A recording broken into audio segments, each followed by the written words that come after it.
Hello friends. A lot has definitely happened in this year in the investment markets. Firstly, we have ever-rising inflation. To witness this kind of inflation, we have to go back all the way to 1980s to experience this kind of inflation. And secondly, the Federal Reserve has been extremely aggressive in their words to want to bring down inflation by raising interest rates. And coupled with these two, we also have a war that's currently ongoing between Russia and Ukraine. So definitely a lot has happened. And hence today, what I'd like to do is to be able to share with you what our thoughts on these are.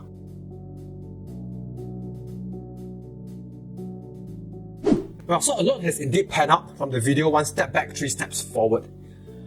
I said in the video, inflation has continued to escalate and it reached a high of 7.9% in February 2022.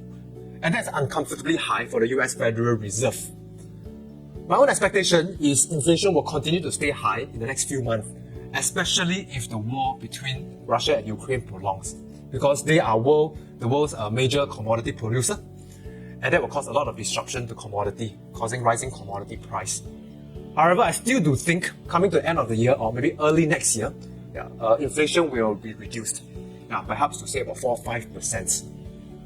And because of this, Jerome Powell, the Federal Reserve Chairman, has been very aggressively wanting to tackle inflation by rising interest rates.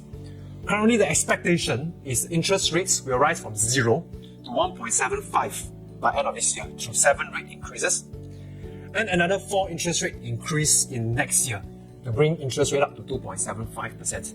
And that is a very fast increase of interest rates. Certain new things has also happened, one of which is recession. If I look at 2 recession indicators, currently they're flashing amber. The first one is actually yield curve inversion. And if you look at this chart here, almost before every recession, since 1960s, the precursor to that is actually an inverted yield curve. So it's been a very powerful leading indicator to recession. There's only been one false negative, which is in 1960s, where the yield curve invert and the recession didn't happen. The second one is the composite leading indicator, CLI. And if you look at it, prior to the dot-com crisis and the Great Recession, in fact, the CLI has turned down before the stock market turned down. And as you see here, currently the CLI is also turning down. So our macroeconomic model tells us, currently recession indicator is turning amber. Of course, we'll keep watch. If it turns red, then we need to be very careful. A second thing is China. So China, in the start of the year, has turned down because of the fear of delisting of China company listed in US, plus the geopolitical tension between Russia and Ukraine. And a week ago, the Vice Premier Liu He, which is also said to be the 3rd most powerful man in China, came out and said he wants to stabilize the stock markets by stimulating the economy, to talk to US, to prevent the delisting of China company there to happen, and thirdly, to actively promote market-friendly policies and to be prudent about market-unfriendly ones. If you look at 4 seasons investing, spring being economic growth and winter being recession, currently our macroeconomic model tells us we are in autumn. Of course, we are closely watching to see whether this autumn will turn into winter.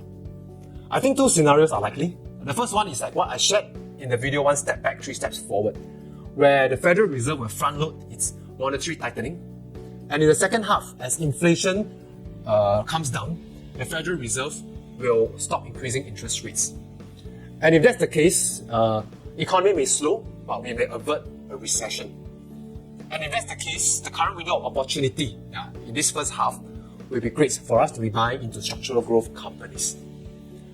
The second scenario is the Federal Reserve hiking interest rate all the way into a recession because inflation stays stubbornly high. And in this case, we will need to really be using bonds as a hedge against this recession. But a lot of people think that we can only make money in spring and summertime. That's not true. We can also make money in winter time. The external economy is something we can't control, whether it's spring, summer, or winter. However, we can position our internal economy accordingly through our portfolio positioning. And hence, even in winter time, our portfolio could be resilient and even be profitable when we can be positioning correctly. Giving you an analogy, for example, a lot of trees can grow in spring and summertime. However, there are also trees that can grow very well in winter time. Just think about it, your Christmas tree. The pine tree can actually grow very well in winter time. And if you can be planting pine tree in time, in fact, we can have a flourishing plantation right in winter time.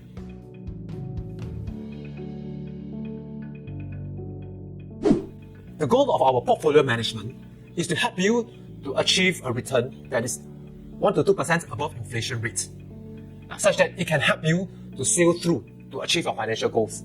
Next month, instead of having a video session, we'll be having a live session, and I'll be inviting an experienced panel together with me to be sharing more with you and also answer your questions.